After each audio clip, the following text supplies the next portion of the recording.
Hey everyone, welcome back to another video. I'm making this video for you. If you're thinking about moving a loved one into senior housing, watch this whole thing and do exactly what I'm telling you. It will decrease your stress levels when moving a loved one into senior housing.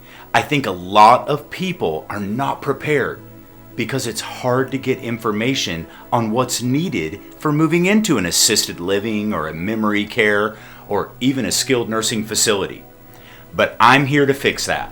Most families are completely unprepared for helping their loved ones make this transition. Finding the new home you feel best about is only one of the not so easy and time-consuming decisions you'll have to make. Some of these decisions are simply talking with your loved one about moving into senior housing.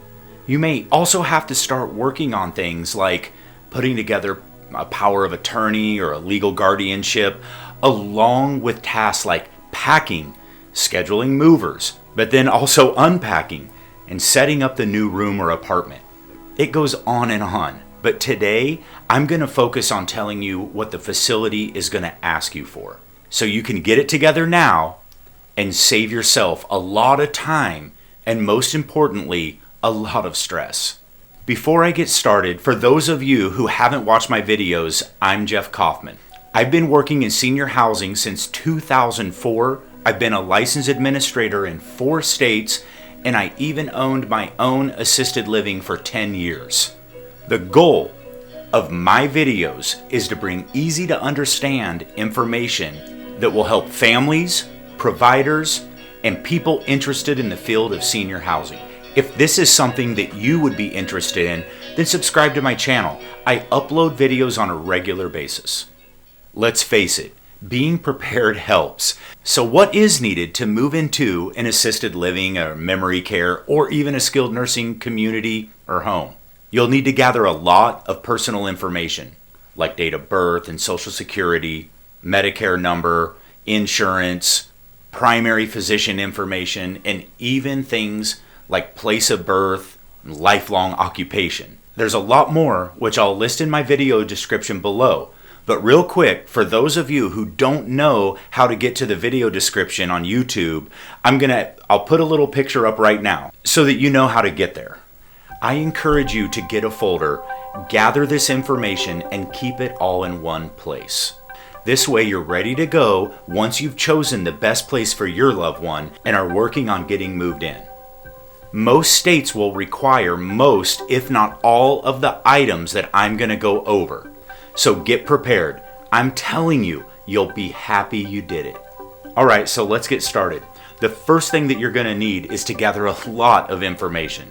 It's a lot of personal information that the facility will need for the contract. So go into my description, take a look at the list that I have provided you, fill that out as completely as you can. The second thing you'll need to do is call the primary physician for your loved one. Ask them for 2 things. One is what's called a history and physical. I know that sounds like 2 things, but it's really just one, and the doctor will know exactly what it is. Number 2 is a medication list. You need a current medication list. The facility's going to want to take a look at these things in order to assure that they can provide the care that's needed for your loved one. It's one of the tools that they use when they do their assessment. The third and final thing to do is to make copies of things like the Medicare information, insurance cards, identification, power of attorney, medical power of attorney, legal guardianship documentation, and advance directives. Also, if you haven't discussed or know what an out-of-hospital do not resuscitate order is, it's otherwise known as a DNR. Now is the time to discuss and learn about it. It's not complicated, but it's extremely important. The DNR is going to help communicate to emergency personnel if you're unable to communicate yourself, like you're unconscious. So get familiar with this form, learn about it, and get it in place. If you gather the information I just described, put it all into one folder and have it ready, it's going to save you a lot of stress. If you skip any of the information, skip getting the doctor stuff, skip getting the history and physical and the med list. because the facility's probably going to need a more updated version anyway. However, I encourage you to get it. It's not going to hurt to have it, and it will help the facility in determining whether they can care for your loved one. I hope you found this video helpful. Thank you so much for watching. If you enjoyed or found it to be good information, others will too, so push that like button and please subscribe to my channel. It helps others find me for future videos that may help them. Did that make sense?